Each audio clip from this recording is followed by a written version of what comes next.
दक्षिण 24 परगना में हुए हमले के मुद्दे पर केंद्र और ममता सरकार के बीच तनाव लगातार बढ़ रहा है। बंगाल सरकार ने एक बार फिर राज्य के डीजीपी और मुख्य सचिव को दिल्ली भेजने से कर दिया इनकार। राज्य सरकार ने कोरोना का हवाला देते हुए दोनों अफसरों को दिल्ली भेजने में असमर्थता जताई।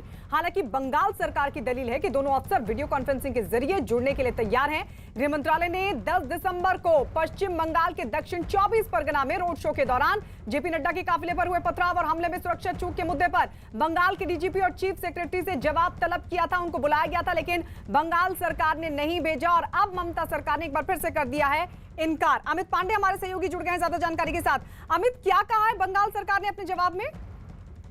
देखिए, एक हफ्ते में दूसरी बार समन किया गया था। बंगाल सरकार की ओर से जवाब दिया गया है कि डीजीपी और मुख्य सचिव राज्य में कई जिम्मेदारियां हैं, जैसे कोरोना की रोकथाम के लिए ड्यूटी है, इसके अलावा कानून व्यवस्था की जिम्मेदारी है, इसलिए वो जो समन किया है गृह मंत्रालय में वह हाजिर नहीं हो सकते। तो अब इस कम्युनिकेशन के बाद इस बात की संभावना बेहद बढ़ गई है कि टकराव का दौर है केंद्र सरकार और राज्य सरकार के बीच एक बार फिर शुरू हो जाएगा, क्योंकि एक बार पहले भी डीजीपी और मुख्य सचिव नहीं पहुंचे हैं जब 14 दिसंबर को उनको तलब किया गया था।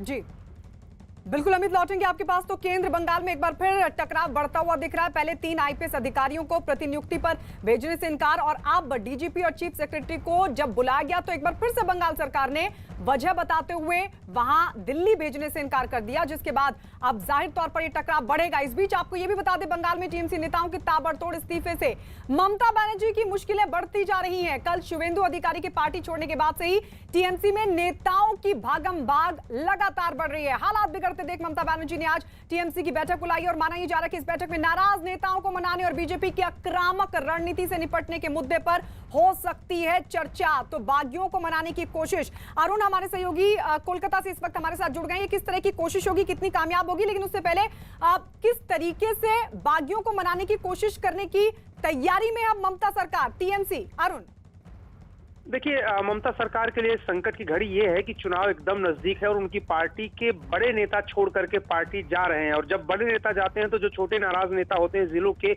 उनका भी एक तरह से उत्साह बढ़ता है और वो भी पार्टी छोड़कर जाने की तैयारी करते हैं। तो एक तरह से आप देखिए कि एक पूर्व मंत्री, एक सांसद, एक विधायक और दूसरे विधायक भी अब इस्तीफा दे चुके हैं। तो इस तरह से टीएमसी के लिए बड़ा झटका ये है, क्योंकि क्षेत्रीय पार्टी है और अगर सांसद विधायक छोड़ने लगे पार्टी तो फिर काडर पर बुरा असर पड़ता है।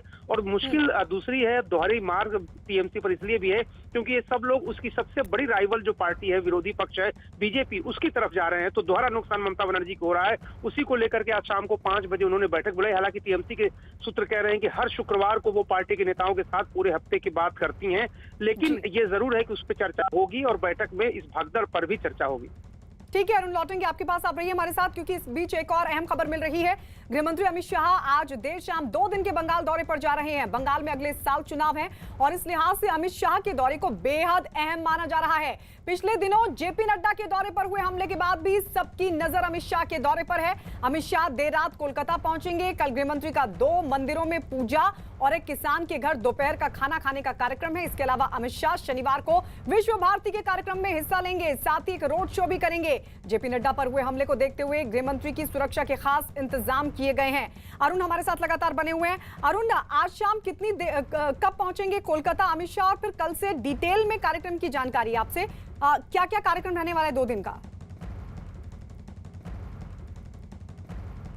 चलिए अरुण के पास चलेंगे और समझने की कोशिश करेंगे कल क्या क्या कार्यक्रम रहेंगे, क्योंकि 2 दिन का दौरा है अमित शाह का। 19 और 20 दिसंबर को पश्चिम बंगाल के दौरे पर रहेंगे, किसान के घर खाना खाएंगे, तो वहीं रोड शो भी करेंगे अगले दिन। लेकिन इन सबके बीच आपको बता दें, अमित शाह का यह दौरा बेहद अहम माना जा रहा है। पिछले दिनों जिस तरीके से जेपी नड्डा के दौरे पर के दौरान हमला हुआ था, अब सबकी निगाहें अमित शाह के इस दौरे पर। आज देर रात कोलकाता पहुंचेंगे अमित शाह, इस तरह की जानकारी। और कल फिर कल से उनका 2 दिनों का कार्यक्रम शुरू होगा। कल 2 मंदिरों में पूजा अर्चना, एक किसान के घर दोपहर का खाना, और उसके अलावा शनिवार को बताया जा रहा है कि रोड शो भी करेंगे।